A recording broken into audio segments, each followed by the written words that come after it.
जंग आज़ादी में शामिल था सबका लहू, फिर क्यों मांगा जाता है मुसलमानों से वफादारी का सबूत? क्यों मिटाया जा रहा है इतिहास से मुसलमानों का वजूद? सवाल मुल्क, मुसलमान और ईमान का। तारीखी पन्नों से जानिए देश की तकदीर संवारने वाले मुसलमानों की कहानी। पहले एपिसोड में हम बात करेंगे खान अब्दुल गफ्फार खान की। साल 2019 में लोकसभा चुनाव होने वाले थे। तब पीएम नरेंद्र मोदी ने एक इंटरव्यू में कहा, उनकी छवि खान मार्केट गैंग या लुटियंस दिल्ली ने नहीं गढ़ी है, बल्कि 45 साल के कठिन परिश्रम से उनकी ये छवि बनी है जिसे कोई बिगाड़ नहीं सकता है। इस बयान के बाद खान मार्केट और वहां रहने वाले चर्चा में आ गए, लेकिन सवाल भी उठ खड़े हुए। मान लीजिए अगर उस मार्केट का नाम खान न होकर कुछ और होता तो क्या तब भी वो जगह पीएम मोदी को ऐसे ही चुभती? क्या भारत के सुनहरे इतिहास में से मुसलमानों के योगदान को जीरो करने की साजिशें हो रही हैं? जिन मुस्लिम रहनुमाओं ने देश को संवारने में अपनी ताकत झोंक दी, क्या उनके ऐतिहासिक पन्नों की स्याही मिटाई जा रही है? भारत सरकार ने खान मार्केट का नाम अब्दुल जब्बार खान के नाम पर रखा था। अब्दुल जब्बार स्वतंत्रता आंदोलन के नेता और महात्मा गांधी के दोस्त अब्दुल गफ्फार खान के भाई थे। अब्दुल गफ्फार खान, जिन्हें किसी ने बादशाह खान, किसी ने बाचा खान तो किसी ने फखरे अफगान कहा। भारत में उन्हें फ्रंटियर गांधी या सीमांत गांधी भी कहा गया। अब्दुल जब्बार खान के नाम पर मार्केट का नाम खान मार्केट इसलिए रखा गया क्योंकि भारत पाकिस्तान विभाजन के वक्त सांप्रदायिक तनाव के माहौल में अब्दुल जब्बार लाखों हिंदुओं को पाकिस्तान से सुरक्षित निकाल कर भारत लाए थे और वो लोग खान मार्केट में आकर बसे थे। अब सोचिए, खान मार्केट गैंग कहने के पीछे क्या मकसद हो सकता है? लेकिन जब इतिहास के साथ छेड़छाड़ होती है तो फिर उस बहस में कई और पन्ने खुल जाते हैं। ऐसा ही एक पन्ना खुला खान अब्दुल गफ्फार खान का। वो खान अब्दुल गफ्फार खान जो अंग्रेजों के खिलाफ पठानों को एकजुट करने के लिए कहते थे, इस्लाम अमल, यकीन और मोहब्बत का नाम है। हम खुदा के बंदे हैं, दौलत या मौत की हमें कदर नहीं है। हमारे नेता सदा आगे बढ़ते चलते हैं, मौत को गले लगाने के लिए हम तैयार हैं। मैं आपको एक ऐसा हथियार देने जा रहा हूँ जिसके सामने कोई पुलिस और कोई सेना टिक नहीं पाएगी। ये मोहम्मद साहब का हथियार है, लेकिन आप लोग इससे वाकिफ नहीं हैं। ये हथियार है सब्र और नेकी का। दुनिया की कोई ताकत इस हथियार के सामने टिक नहीं सकती। ये वो दौर था जब देश में नमक कर के खिलाफ महात्मा गांधी दांडी मार्च शुरू कर चुके थे। दूसरी तरफ पेशावर में खान अब्दुल गफ्फार खान ने पठानों को अहिंसा के साथ अंग्रेजों को भगाने की कवायद शुरू कर दी थी। उन्होंने स्वतंत्रता आंदोलन के दिनों में ही संयुक्त स्वतंत्र और धर्मनिरपेक्ष यानी कि सेकुलर भारत बनाने के लिए साल 1920 में खुदाई खिदमतगार नाम से संगठन बनाया। खुदाई खिदमतगार यानी खुदी की बनाई हुई दुनिया के सेवक। खान अब्दुल गफ्फार खान पख्तूनों के प्रमुख नेता बन गए। यहाँ तक पहुँचने में कड़ी मेहनत शामिल थी। खान अब्दुल गफ्फार खान का जन्म 6 फरवरी 1890 को हुआ। उनके पिता ने विरोध के बावजूद उनकी पढ़ाई मिशनरी स्कूल में कराई थी। 20 साल की उम्र में उन्होंने अपने गृहनगर उस्मान जई में एक स्कूल खोला जो थोड़े ही महीनों में चल निकला, पर अंग्रेजी हुकूमत ने उनके स्कूल को 1915 में प्रतिबंधित कर दिया। अगले 3 साल तक उन्होंने पश्तूनों को जागरूक करने के लिए सैकड़ों गांवों की यात्रा की। इसके बाद लोग उन्हें बादशाह खान के नाम से पुकारने लगे। यही वजह थी कि पठानों पर उनकी बातों का पूरा असर हो रहा था। 6 अप्रैल 1930 को महात्मा गांधी ने दांडी पहुंचकर नमक कानून तोड़ा। गांधी ने नमक हाथ में लेकर कहा कि इस नमक के साथ ही मैं ब्रिटिश साम्राज्य की नींव को हिला रहा हूं।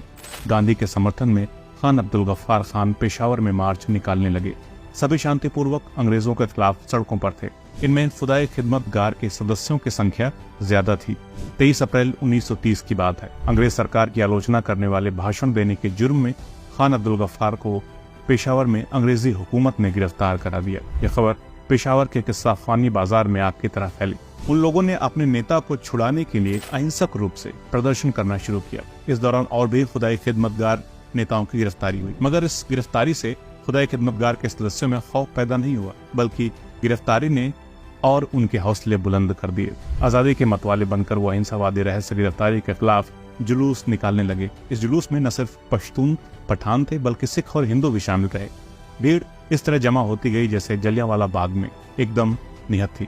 किसी को पता नहीं था कि पेशावर के किस्सा खानी बाजार में जलियांवाला बाग हत्याकांड दोहराया जाने वाला है। सब शांति से चल रहे थे। तभी 2 ब्रिटिश बख्तरबंद गाड़ियां किस्सा खानी चौक पर आ खड़ी हुई। 2 प्लाटून गढ़वाल राइफल्स को उस निहत्थी भीड़ पर गोलियां चलाने का हुक्म अंग्रेजी हुकूमत ने दे दिया, मगर हवलदार मेजर चंद्र सिंह गढ़वाली के नेतृत्व में गढ़वाल राइफल्स ने निहत्थी भीड़ पर गोलियां चलाने से इनकार कर दिया। बाद में इनका कोर्ट मार्शल हुआ और अंग्रेजी हुकूमत ने कड़ी सजा दी। उस निहत्थी भीड़ पर गोली चली, लाशें उस तरह गिरती गईं जैसे जलियांवाला बाग हत्याकांड में। कुछ जगह तो ये मिलता है कि खुदा खिदमतगार के सदस्य मरने के लिए सीना तान कर आगे खड़े हो जा रहे थे। जब उनको गोलियां लगती तो फिर कुछ और लोग आगे आकर खड़े हो जाते। अंग्रेजी आंकड़े इसमें मरने वालों की संख्या 20 बताते हैं, मगर देशभक्तों ने इनकी संख्या 200 से 400 तक बताई है। अंग्रेजों ने इस हत्याकांड की लीपापोती करने की भरपूर कोशिश की। अंग्रेजों ने कहानियां गढ़ी, कहा जुलूस में सेना पर पत्थरबाजी की, इसलिए सेना को हमला करना पड़ा। खान अब्दुल गफ्फार खान इस मुद्दे को ब्रिटिश सम्राट के सामने ले गए। सम्राट जॉर्ज 6 ने न्यायिक जांच के आदेश दिए। लखनऊ के मुख्य न्यायाधीश जस्टिस नेमतुल्लाह चौधरी जांच अधिकारी नियुक्त किए गए। उन्हें ब्रिटिश साम्राज्य ने अंग्रेजों के हक में फैसला देने के लिए लालच दिया। उनसे कहा गया कि आपको सर, नाइट, लॉर्ड की उपाधियां देंगे, मगर जस्टिस नेमतुल्लाह ने सारी उपाधियां ठुकरा दी। ब्रिटिश सेना को निर्दोषों पर गोलियां चलाने का दोषी बताया। अब सवाल यहाँ एक ये उठता है कि इस हत्याकांड को क्यों बुला दिया गया, क्यों इस पर पर्दा डाल दिया गया? क्या सिर्फ इसलिए कि यहाँ मरने वाले लोगों की अधिक संख्या मुसलमानों की थी? क्या इसलिए ताकि भारत की आज़ादी में मुसलमानों का योगदान शून्य किया जा सके? जिस तरह जलियांवाला बाग की बरसी मनाई जाती है, उस तरह हम इस हत्याकांड को क्यों नहीं याद रखते? किस्सा खानी बाजार हत्याकांड तो उसे नेता खान अब्दुल गफ्फार खान को छुड़ाने के लिए हुआ, जो भारत और पाकिस्तान के बंटवारे के सख्त खिलाफ थे, जो अखंड भारत का ख्वाब लेकर चल रहे थे। इस हत्याकांड के बाद खान अब्दुल गफ्फार खान ने खुदाए खिदमतगार के सदस्यों से मुस्लिम लीग की मदद लेने को कहा, मगर उसके नेताओं ने मदद करने से साफ इनकार कर दिया। उन्होंने कहा, हम ब्रिटिश अधिकारियों को नाराज नहीं कर सकते। ये वजह थी कि कांग्रेस के साथ खुदाए खिदमतगार के संबंध ज्यादा मजबूत हुए। साल 1930 में गांधी इरविन समझौते के बाद ही अब्दुल गफ्फार खान को जेल से रिहा किया गया। साल 1937 के प्रांतीय चुनावों में कांग्रेस ने पश्चिमोत्तर सीमांत प्रांत की प्रांतीय विधानसभा में बहुमत हासिल किया तो खान मुख्यमंत्री बने। उसके बाद साल 1942 में वो फिर गिरफ्तार कर लिए गए। उसके बाद तो 1947 में अंग्रेजों से मुल्क आज़ाद होने के बाद ही उन्हें जेल से आज़ादी मिली। स्वतंत्रता आंदोलन के लिए उन्हें कई बार कठोर जेल यातनाओं का शिकार होना पड़ा। उन्होंने जेल में ही सिख गुरु ग्रंथ और गीता का अध्ययन किया। उसके बाद सांप्रदायिक सौहार्द के लिए गुजरात की जेल में उन्होंने संस्कृत के विद्वानों से गीता और मौलवियों से कुरान की कक्षाएं लगवाईं, ताकि लोगों के मन से भेद खत्म हो जाए और एक साथ मिलकर देश का निर्माण करें। उनकी खूबियों को देखते हुए महात्मा गांधी के सचिव महादेव देसाई ने कहा था कि गफ्फार खान तो अपनी खूबियों की वजह से गांधी जी से भी आगे निकल गए। एक नाथ ईश्वरन गफ्फार खान की जीवनी non violent soldier of Islam में लिखते हैं, भारत में 2 गांधी थे, एक मोहनदास करमचंद और दूसरे खान अब्दुल गफ्फार खान। अपनी डॉक्यूमेंट्री द फ्रंटियर गांधी बादशाह खान अटॉर्च ऑफ पीस के बारे में बताते हुए मैकलोहान ने लिखा, 2 बार नोबेल शांति पुरस्कार के लिए नामांकित हुए बादशाह खान की जिंदगी और कहानी के बारे में लोग कितना कम जानते हैं। 98 साल की जिंदगी में 35 साल उन्होंने जेल में सिर्फ इसलिए बिताए कि इस दुनिया को इंसान के रहने की एक बेहतर जगह बना सकें। सामाजिक न्याय, आज़ादी और शांति के लिए जिस तरह वो जीवन भर जूझते रहे, वो उन्हें Nelson Mandela, Martin Luther king junior और महात्मा गांधी जैसे लोगों के बराबर खड़ा करती हैं। 16 जुलाई 1940 को सेवाग्राम में एक कार्यक्रम में गांधी ने खुद कहा था, खान साहब पठान हैं। पठानों के लिए तो कहा जा सकता है कि वे तलवार बंदूक के साथ ही जन्म लेते हैं। पठानों में दुश्मनी निकालने का रिवाज इतना कठोर है कि यदि किसी एक परिजन का खून हुआ हो तो उसका बदला लेना अनिवार्य हो जाता है। एक बार बदला लिया कि फिर दूसरे पक्ष को उस खून का बदला लेना पड़ता है। इस प्रकार बदला पीढ़ी दर पीढ़ी विरासत में मिलता है और बैर का अंत ही नहीं आता। ये हुई हिंसा की पराकाष्ठा, साथ ही हिंसा का दिवालियापन, क्योंकि इस प्रकार बदला लेते लेते परिवारों का नाश हो जाता था। खान साहब ने पठानों का ऐसा नाश होते देखा, इसलिए उन्होंने समझ लिया कि पठानों का उद्धार अहिंसा में ही है। उन्होंने सोचा, अगर मैं अपने लोगों को सिखा सकूं कि हमें खून का बदला बिल्कुल नहीं लेना है बल्कि खून को भूल जाना है, तो बैर की ये परंपरा समाप्त हो जाएगी और हम जीवित रह सकेंगे। ये सौदा नकद का था। उनके अनुयायियों ने उसे अंगीकार किया और आज ऐसे खिदमतगार देखने में आते हैं जो बदला लेना भूल गए हैं। इसे कहते हैं बहादुर की अहिंसा या सच्ची अहिंसा।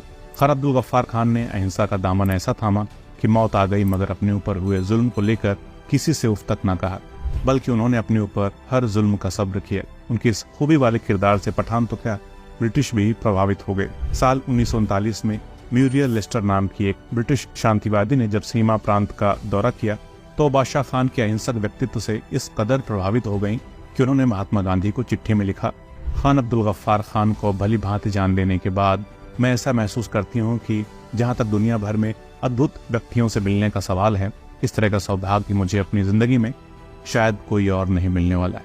वे न्यू टेस्टामेंट की सौम्यता से युक्त ओल्ड टेस्टामेंट के राजकुमार हैं। वे कितने भगवत पारायण हैं। आपने उनसे हमारा तारीफ कराया, इसके लिए मैं आपकी शुक्रगुजार हूँ। जब all India Muslim league Bharat के बंटवारे पर अड़ी हुई थी तब बादशाह खान ने इसका सख्त विरोध किया। आखिरकार जनमत संग्रह के माध्यम से पाकिस्तान में विलय का विकल्प मान्य हुआ। तब खान अब्दुल गफ्फार खान ने कहा था, आपने हमें भेड़ियों के लिए छोड़ दिया। जून 1947 में उन्होंने पश्तूनों के लिए पाकिस्तान से एक अलग देश की मांग की, लेकिन ये मांग नहीं मानी गई बल्कि उनके आंदोलन को कुचल दिया गया। बंटवारे के बाद वे पाकिस्तान चले गए। फ्रंटियर गांधी के नाम से मशहूर खान अब्दुल गफ्फार खान को 1987 में भारत रत्न से सम्मानित किया गया। वे पहले गैर भारतीय थे जिन्हें भारत के सर्वोच्च नागरिक सम्मान से नवाजा गया। पाकिस्तान सरकार उन्हें अपना दुश्मन समझती थी, इसलिए वहां उन्हें कई साल जेल में रखा गया। 1988 में हाउस अरेस्ट के दौरान पाकिस्तान में ही उनका निधन हो गया। जिंदगी भर अहिंसा के रास्ते पर चलने वाले बादशाह खान की अंतिम यात्रा भी अहिंसक न रह सकी। उनकी अंतिम यात्रा में 2 विस्फोट हुए जिसमें 15 लोग मारे गए। आज खान अब्दुल गफ्फार खान भुला दिए गए।